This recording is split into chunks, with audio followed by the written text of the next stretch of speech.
Bienvenidas y bienvenidos a mi canal, al canal de Viajero en el Tiempo.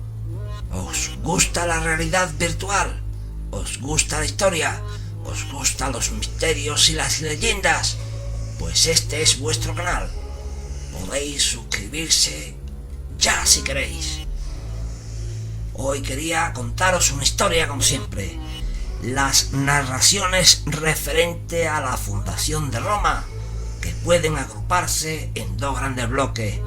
En el primero se busca que sea Eneas el propio fundador de Roma, tras su llegada a suelo italiano, después de esposar a la hija del rey latino Lavinia. Pero el gran desfase cronológico existente entre la destrucción de Troya, ocurrida en el siglo XII a.C., y la fundación de Roma en el siglo VIII a.C., no da credibilidad a semejante supuesto. Por tanto, se decidió que la urbe fundada por Eneas era Lavinum. Poco después, el hijo de este, Ascanio, fundó Alba Longa, ciudad en la que reinaron uno tras otro los descendientes de Eneas, hasta llegar a Amulio, que es donde entra en escena el segundo gran bloque de leyendas referente a la fundación de la ciudad de Roma. Amulio usurpó el trono de su hermano Numitor y obligó a su sobrino Rea Silvia a ingresar en el colegio de las Vestales, para que de este modo no tuviera descendencia que pudiera pedirle cuenta de lo realizado. En este punto intervienen de nuevo los dioses, tan presentes en la vida de Eneas y de su estirpe.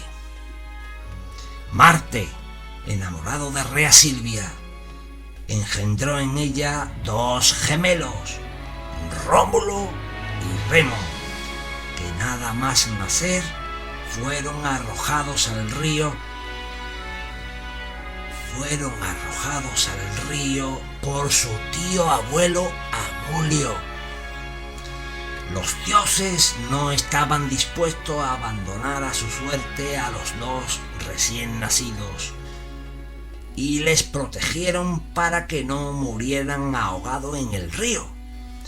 Cuando llegaron a tierra, justo en el lugar en el que posteriormente fundará la ciudad de Roma, una loba que acababa de parir se hizo cargo de ellos y les amamantó. Finalmente un pastor, Faustulo,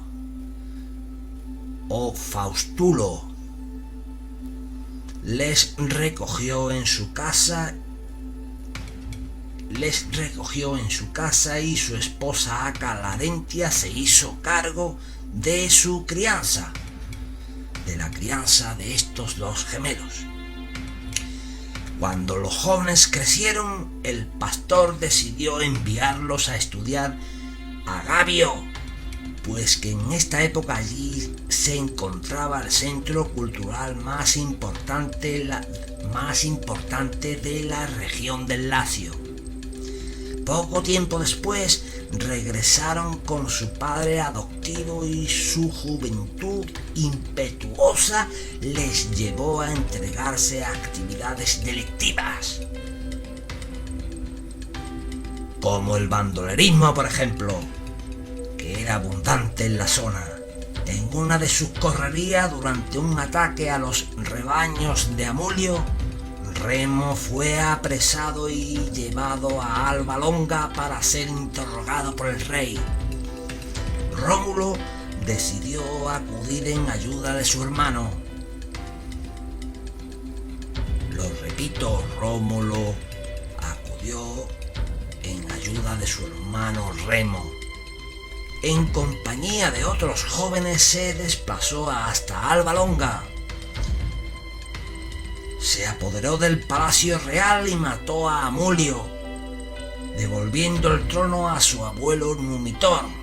Tras estos sucesos, ambos hermanos decidieron que había llegado el momento de fundar su propia ciudad, y para ello eligieron la zona donde habían sido amamantados por la loba. Surgió entre ellos una discusión sobre el lugar exacto sobre el que debían hacerlo, y siguiendo el rito etrusco, decidieron acudir al arbitraje de los dioses, para que fueran ellos los que eligieran el lugar. Rómulo subió a la colina del Palatino y Remo al Aventino, y ambos esperaron una señal de los dioses. Al poco tiempo Remo vio aparecer una bandada de 6 buitres, y acto seguido Rómulo vio otro, pero de 12. Rómulo consideró que la voluntad de los dioses era clara, y siguiendo de nuevo los ritos fundacionales etruscos, sobre la colina palatina trazó con un arado tirado por 2 bueyes el surco que delimitaba el recinto sagrado de la ciudad, destinado a acoger en su interior a la comunidad. Remo y sus partidarios no estaban de acuerdo con la interpretación de Rómulo, pues consideraban que lo importante era quién había visto primero a los buitres y no el número de aves, y burlándose del recinto trazado por su hermano, lo atravesó de un salto.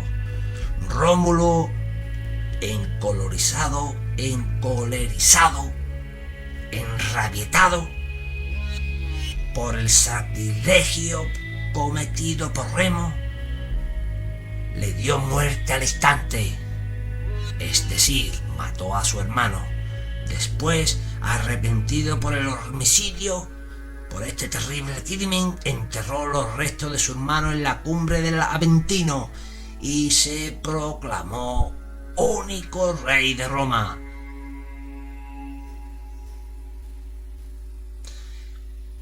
Y bueno, y según la cronología de Varrón, lo más aceptable de todas, estos sucesos tuvieron lugar el 21 de abril del 753 a.C. La analística romana fue la que se encargó de dar la forma definitiva a todas estas narraciones, creando un denominado corpus de tradición canónica que, a pesar de ello, no es aceptado por todos. Así, sirva esto a modo de ejemplo. El historiador romano del siglo I, Tito Livio, pone en duda la existencia real de la loba y puntualiza que hay quienes piensan que no fue un animal el encargado de amamantar en un primer momento a los gemelos, sino que fue la propia mujer del pastor, Acalarentia, una prostituta que era conocida como la loba. Livio I, 4.